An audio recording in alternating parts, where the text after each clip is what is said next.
వందనాలండి. ఎలా ఉన్నారు? బాగున్నారా? ఈ దినాన దేవుడిచ్చిన మహాఉచితమైన కృపను బట్టి యెషయా గ్రంథంలో దేవుడు చెప్తూ ఉంటాడండి. ఎవరైతే దేవుని మాట వినకుండా వాళ్ళ ఇష్టానుసారంగా వాళ్ళు తిరుగుతూ ఉంటారో వాళ్ళందరినీ కూడా తన చేసేసి పిలుస్తూ ఉన్నాడు అనమాట అండి. ఎలా పిలుస్తూ ఉన్నాడండి? మత్తయి సువార్తలో చెప్పబడిన ప్రకారము ప్రయాసపడి భారం మోస్తున్న సమస్తమైన జనులారా నా యొద్దకు రండి, నేను నీకు విశ్రాంతిని అనుగ్రహిస్తానని చెప్పేసి దేవుడు పిలుస్తూ ఉన్నాడు అనమాట మనందరిని కూడా.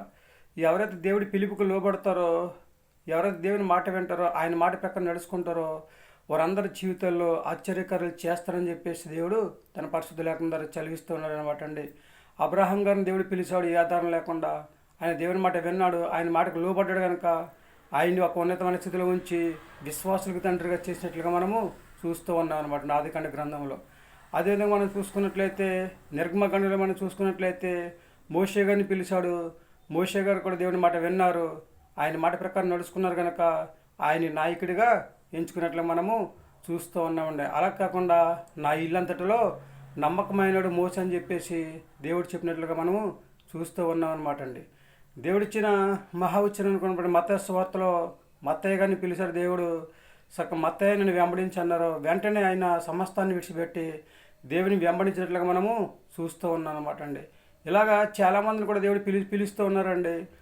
ఎవరైతే దేవుని మాట వాళ్ళందరూ కూడా దేవుని మాట విన్నారు కనుక వారందరూ కూడా ఒక ఉన్నతమైన స్థితిలో ఉన్నట్లుగా మనము చూస్తూ ఉన్నాం అనమాట అండి. అలాగే దేవుడిచ్చిన మహాఉచ్చరణ కోరబట్టి పరిశుద్ధ గ్రంథాలు ఇంకా చాలామందిని పిలిచారండి. అందరూ చాలామంది కూడా దేవుని మాట విన్నారు, దేవుని మాట ప్రకారం నడుచుకున్నారు. వాళ్ళ జీవితంలో ఆశ్చర్యకారులు దేవుడు చేసినట్లుగా మనము చూస్తూ ఉన్నాం అనమాట అండి.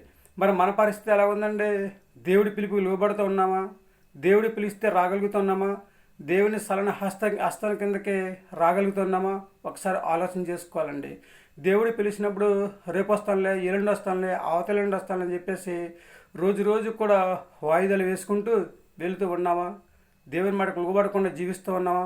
మన ఇష్టానుసారంగా మనం తిరుగుతున్నాం, త్రోవ తప్పి మనం జీవిస్తూ ఉన్నాము. ఒకసారి ఆలోచన చేసుకోండి. Sisters and brothers, mothers and fathers, సహోదరి సహోదరులారా, వృద్ధులు, పిల్లలు, యవనస్తులు, అలాగే అందరూ కూడా చదువుకునే పిల్లలు అందరూ కూడా దేవుని పిలుపుకి లోబడండి, దేవుని మాట వినండి, ఆయన మాట ప్రకారం నడుచుకోండి. చక్కగా దేవుడి మాట విని ఆయన మాట ప్రకారం నడుచుకున్న వారి జీవితాలు ఎలాగైతే ఆశ్చర్య కార్యాలు చేసి ఉన్నతమైన స్థితిలో ఉంచాడో మనల్ని కూడా అలా ఉన్నతమైన స్థితిలో ఉంచడానికి దేవుడు ప్రయత్నం చేస్తూ ఉంటాడు కనుక మరి ఏమంటారండి? మేము దేవుని పిలుపుకి లోబడతామండి, దేవుని మాట వింటామండి, ఆయన మాట ప్రకారం నడుచుకుంటామని చెప్పేసి ఎవరైతే అంటూ ఉంటారో వాళ్ళందరూ కూడా తలలో ఉంచితే చిన్న ప్రార్థన చేద్దాం. మహాపరిశుద్ధ పరలోకపు తండ్రి, నీకు అరువైన పదం లెక్కలు స్తుతిస్తూ ప్రభా దేవా, అనేక మందిని పిలిచారు, నీకు వందనాలు. చాలామంది ప్రభా నీ పిలుపుకి లోబడి తండ్రి వచ్చిందంటే నీవు ఇచ్చే ఆశీర్వాదాన్ని పొందుకుందని ప్రభా, నీ మేలులు దీవెనలు తండ్రిస్తుండ్రో వారి జీవితంలో మీరు చేసే ఆశ్చర్యకార్యాలు పొందుకుందండి. హాయిగా జీవించేట్లుగా చూస్తూ ఉన్నాం తండ్రి, నీకు వందనాలు. పిలువబడిన వారు అనేకులైతే ఏర్పరచబడిన వారు కొందరని చదివించారు, నీకు వందనాలు తండ్రి. అలాగే తండ్రి స్తోత్రం ప్రభా, నువ్వు ఇచ్చిన ఉచితమైన కురం తండ్రి బిడ్డలందరూ కూడా తండ్రి ప్రభా నీ పిలుపుకు లోబడి తండ్రి నీ మాట విని నీ మాట ప్రకారం నడుచుకునే యోగ్యత ప్రతి బిడ్డకనే దయచేయండి. చిన్నలను, పెద్దలను, యవనస్తులను, వృద్ధులను దీవించండి. చదువుకునే పిల్లలను దీవించండి, ఆశీర్వదించండి. ప్రయాణం చేస్తున్న వారిని దీవించండి, వారి ప్రయాణంలో తోడుగా ఉండండి. అలాగే తండ్రి ప్రభు ఉద్యోగం చేస్తున్న వారిని, వ్యాపారం చేస్తున్న వివాహం కోసం ఎదురు చూస్తున్న వారిని తండ్రి, గర్భిణీ స్త్రీలను, బాలింతరాలను, సంతానాలను, బిడ్డలను దండిస్తున్న అనారోగ్యంతో బాధపడుచున్న వారిని, చేతులెత్తులు చేసుకుంటున్న వారిని తండ్రి ప్రభా, వాహనాలు నడుపుచున్న వారిని తండ్రిస్తున్న ఇంకా 1 by 1 అందరిని కూడా దీవించి ఆశీర్వదించి ప్రతి ఒక్కరి ప్రభు నీ పిలుపుకు లోబడి తండ్రి ప్రభా నీవు ఇచ్చే ఆశీర్వాదం పొందుకుందని ప్రభా హాయిగా ఉండే యోగ్యతను దయచేయమని చక్కగా తండ్రి ప్రభా అందరిని మరొకసారి దీవించి ఆశీర్వదించి మా ప్రార్థన ఆలకిస్తాను, మా ప్రార్థన ప్రతిఫలం దయచేయని మా కొరకు తరగని యేసుక్రీస్తు ప్రయాసమైన నామములో వేడుకొంచున్నాం తండ్రి, ఆమేన్. అందరికీ వందనాలండి. తిరిగి దేవుని ఆశీర్వాదాలు మీకు తోడుగుండును గాక. దేవుడు మిమ్మల్ని దీవించి ఆశీర్వదించిన గాక. దేవుడిచ్చిన మహాఉచ్చరణ బట్టి దేవుడు మనతో మాట్లాడుతున్నాడండి.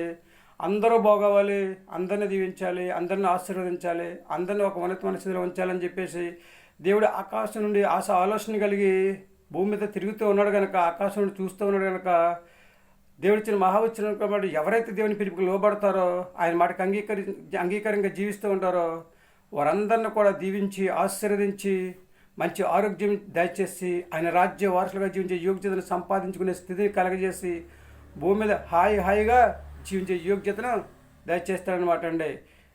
ఏమంటారు? వింటారా దేవుని మాట? మీ ఆలోచన మీదే అండి. 100% కూడా మనం దేవుని పిల్లలం కనుక మనం కూడా మన స్వార్థం కోసం మనం చూసుకోకుండా దేవుడు పిలుస్తూ ఉన్నప్పుడు అందరూ కూడా దేవుని పిలుపుకి లోబడి అందరూ కూడా ఆయన రాజ్య వారసుగా జీవించే యోగ్యతను సంపాదించుకోవాలని, అందరూ కూడా ఆయన నిత్యరాజ్యంలో నిత్యము జీవించే యోగ్యతను కలిగి ఉండాలని చెప్పేసి మన కోసం మనం ప్రార్థన చేసుకోవడమే కాకుండా మన అందరి కోసం ప్రార్థన చేస్తూ ఉంటాం.